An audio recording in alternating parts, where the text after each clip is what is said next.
So we're here today with Jackie Baxley, PE, and practice leader for environmental health and safety at HRP Associates.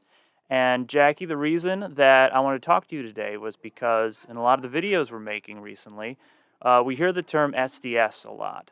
And for those who are not in the industry or who are lay people like myself, I wanted to get a little more insight into what that actually is and maybe learn a little bit more about it. So, Jackie, what is an SDS? Yeah, so an SDS is a safety data sheet. It's important to stress that the primary purpose of the safety data sheet is to provide potential health effects, chemical information, product makeup information, how to properly handle, how to store, how to respond to emergency situations. So it's all about how you safely use the product and what you need to know so that you can use the product safely. Okay, so where do people usually run into an SDS or a safety data sheet? Where does it come up in, kind of average person's working life? Right. So if you're at work, then it's your employer's responsibility to make sure that it has all of the safety data sheets for the hazardous chemicals that you might come in contact with at work readily available. Now, that could be through maybe an online system that your employer maintains. It could be the old reliable binders, maybe stored somewhere like in a break room. But it's typically at the workplace that you will see these safety data sheets. Now, that being said, they are widely available. You can go to Home Depot, for example, and buy some drain cleaner and go by the customer service desk and ask for a copy of the associated safety data sheet. A lot of times you can look on the back of the product label. I know Arik told us all about product labels in a previous video. You can look on the product label sometimes and see a 1-800 number or a website where you, as a consumer, just at your house, could also download a copy of the safety data sheet for the website. But because they're regulated by OSHA, you normally see them in a workplace environment, but they're available out there for anybody to access.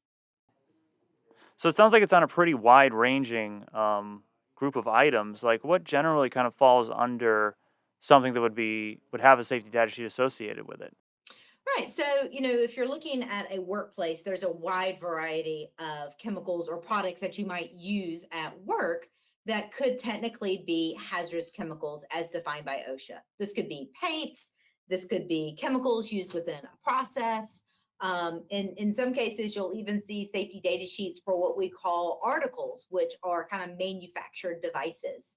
And so they're normally chemical in nature. And so in the workplace, again, wide variety of things that you could come in contact with, chemicals in the lab, in the production area, and so on.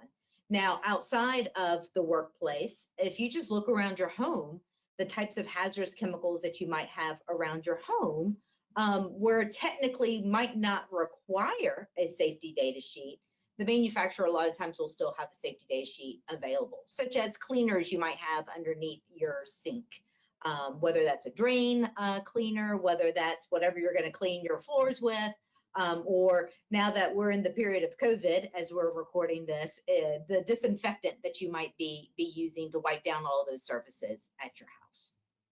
Hmm. Okay. Um, so let's say that an employee wants to see the safety data sheet for a particular chemical or hazardous substance or article, but they can't find it for their employer whose responsibility it is to provide it. How would they go about figuring out if there is a safety data sheet necessary for it, or how would they find that if they can't, if it's not necessarily being provided by the employer? And what should they do if they're not seeing it? Right. So if we're talking about a workplace, then you should always bring that concern to your supervisor's attention. If your facility has a health and safety professional, sometimes that might be a hat somebody in human resources wears. Sometimes it might be a hat that somebody in facilities wears. Or maybe you have a dedicated health and safety professional at your site. So you should always bring up those safety concerns with whoever it is that has those responsibilities at the site and or your supervisor. But if you still kind of meet a dead end there, where that's unfortunate, the information is still pretty widely available thanks to your favorite search engine. So you can put a lot of times just simply the name of the chemical as it is portrayed on the label into your favorite search browser.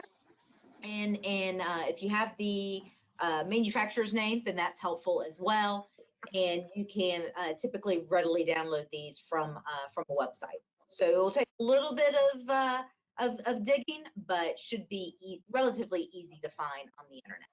Does HRP offer any kind of services related to this or any assistance that it could give to employers or employees? Yeah, absolutely. So for those work situations, uh, safety data sheets are covered under the regulatory program called Hazard Communication, which is a regulatory program under OSHA. And so under OSHA, it says that an employer must have a written hazard communication program. And in that written hazard communication program, you're documenting and then communicating and training your employees on how to access those safety data sheets specifically at the workplace, as well as what type of labeling program do we use here at this work site? How do you read labels? What are the hazardous chemicals that we have here at the facility? So we help a lot of employers in preparing that written hazard communication plan to make sure that plan hits all the required elements under OSHA, as well as being as user friendly as possible.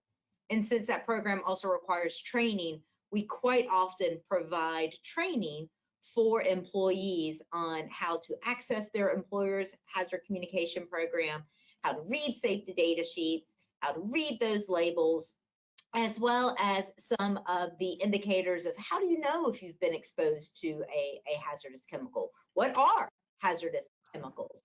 What do you do in case you do feel that you've been exposed to a hazardous chemical?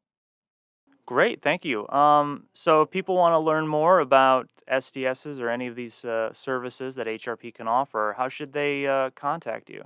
Right. So you can always reach out to us on our website. We have an option where you can send us any questions that you might have, and one of our helpful and friendly HRPers will reach out to you. It might even be Tom or me that reaches out to you from that inquiry on the website. Also on the website, you'll see my smiling mug on the website, and so you can just click on that and email me directly if you have a question. All right, Jackie, thank you so much for sitting down with us today and giving us a little more insight. Really appreciate it. My pleasure. Stay safe out there. Will do. You as well.